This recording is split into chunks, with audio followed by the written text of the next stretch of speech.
High দিদিরা, বন্ধুরা, বোনেরা, ভাইরা, সবাইকে বলছি এই কালকে হরিদ্বার থেকে ঘুরে এলাম। খুব ভাল লাগছে। ঘুরে আসলাম, কালকে বেরিয়েছি, ভীষণ আনন্দ করেছি, ফটো দিয়েছি, আপনারা দেখেছেন নিশ্চয়ই। আমাকে সাবস্ক্রাইবও ভুড়ি ভুড়ি করে দিচ্ছেন, দেবেন, আবার দেবেন, যারা নতুন দেখছেন দেবেন। কেমন লাগছে বলবেন। দারুণ, হরিদ্বারটা খুব ভাল লেগেছে গো। আরতিটা তো দেখার মতন, ভীষণ ভীষণ। একা একা গেছি, আমার ট্রাভেলারও ভালো, আমাকে নিয়ে গেছে, ওর গাড়িতে নিয়ে দিয়ে গেছে। যাই হোক, খুব আনন্দ করেছি, ভালো লেগেছে। হ্যাঁ, কি সুন্দর জায়গা দিদি, খুব ভাল লেগেছে দিদি। বেড়াতে তো ভালোই লাগে, বেড়াতে কে না ভালোবাসে বলুন। বেড়াতে তো সবাই ভালোবাসে, আর এখন তো আমাদের বেড়ানোরই সময় বলুন। এখন তো আমাদের বেড়াবারই সময়। বেড়াবো না তো কি করব বলুন। হ্যাঁ, কি করব, আর কি আছে বলুন, কেউ তো নেই এখন, স্বাধীন, স্বাধীনে বেড়ানো। হ্যাঁ, যেন হাতে পাটা সুস্থির থাকে, শরীরটা যেন ভালো থাকে। বলেন ঠাকুরের কাছে আমার জন্য একটু প্রার্থনা করবেন, যেন আমি ভালো থাকি, আমি যেন ঘুরে বেড়াতে, আমি আনন্দ করতে ভালোবাসি, হইচই করতে ভালোবাসি, লোকজন ভালোবাসি, অনেক ধাক্কাগুতো খেয়েছি, আর যেন শেষ বয়সে খেতে না হয়, আর যেন আপনাদের সবাইকে নিয়ে যেন আমি থাকতে পারি। আমার এটাই বলবেন, এই যেন আমি, আমার এখানেই যেন সমাপ্তি হয়, ভালো লাগে। হ্যাঁ, ভালো লাগছে দিদি, বেশ ঘুরছি, বেড়াচ্ছি। হ্যাঁ, চলে যাচ্ছে। হ্যাঁ, মনের জোরটা যেন থাকে, কারণ আমার বাবার খুব মনের জোর ছিল, সেই মনের জোরটা পেয়েছি। আমার বরের ছিল না, তার টেনশান টেনশান টেনশান। তাকে আমি কত বকতাম, তুমি কেন টেনশান করো, টেনশান করে কিছু করতে পেরেছো? কিচ্ছু হয় না, টেনশান করবে না, যা যখন হবে হবে। তা সত্যিই তাই, যা যখন হয়েছে হয়েছে, কি করব আর সেই সব নিয়ে বসে থাকলে মানে চলবে না। আমাকে তো বাঁচতে হবে, আমাকে তো মানিয়ে নিয়ে চলতে হবে। যাকগে, কারোর কাছে তোমার হাত পাততে হয় না, এটাই আমার বিশাল প্লাস পয়েন্ট।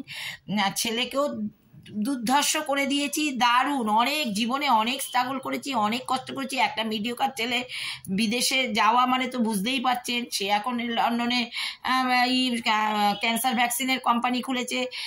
তারও অনেক ঝামেলা, তারটা নিয়ে সে ব্যস্ত। ঠিক আছে, তুমি তোমারটা দেবো, আমার তো পয়সা কড়ির অভাব নেই, আমার চলছে, ঠিকই আছে, আমি চলছি।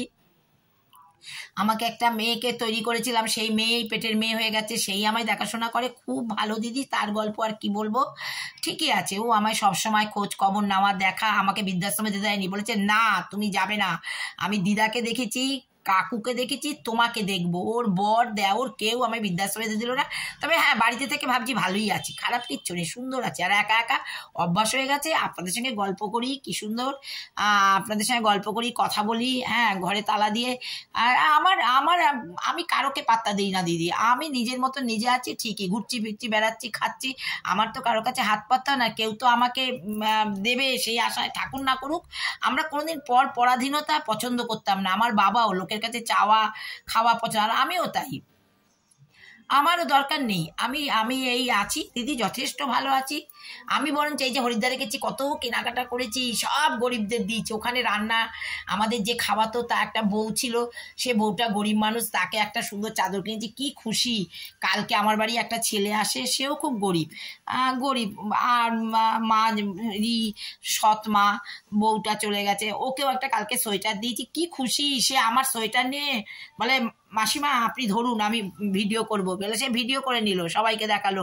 আমাকে কেউ কোনোদিন দেয়নি, মাসিমা দিয়েছে। সত্যি এদের দিয়ে আমার শান্তি, ভালো লাগে। যাই হোক, এরা ভালো বলুক খারাপ বলুক তা না, আমার মন থেকে তো আমি স্যাটিসফাইড যে না, আমার গরিবদের করি, আমার ভালো লাগে। আর সত্যিই তাই, আমার গরিবদের আমি খুব, যাই হোক, দিতে ভালো লাগে। বাজারে একটা মাসি আছে, তাকে একটা ভালো শাল কিনে এনে দিয়েছি, কি খুশি মাসি, বলে কি ভালো। আমার ছেলেও বলছে মা ওই মাসিকে তুমি দেখবে, এই সেই। আমি বলছি না না, তোমরা ভালো থাকো, তাতেই তোমাদের আশীর্বাদেই আমি ভালো থাকবো। আমার গরিবদের দিতেও ভালো লাগে, সত্যি ভালো লাগে। মেয়েটার জন্যও নিয়ে এসেছি।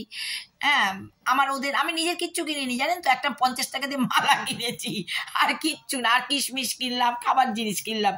ব্যাংকের মেয়েরা খুব আমার খুব হেল্প করে, ওদের জন্য ভালো, ওখান থেকে সন্দেশ কিনে নিয়ে এসে 250 সন্দেশ কিনে নিয়ে ওদের কালকে দিয়ে এসেছি।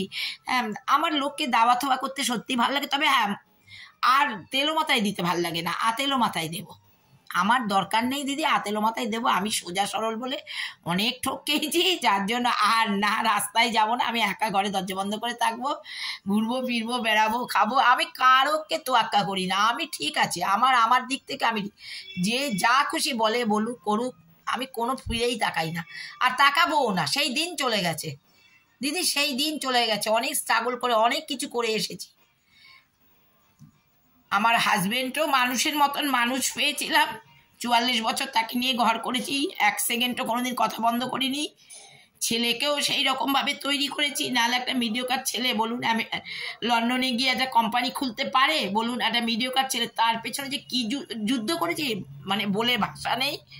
ওই যে আমার মাসি বলে, মাসি ওই যে বাজারের মাসিটা বলে, জানো তো আমার ছেলে কি ভালোবাসে, আমি না যাওয়া পর্যন্ত খায় না, ও বসে থাকে, আমি যাব তারপরে খাবে।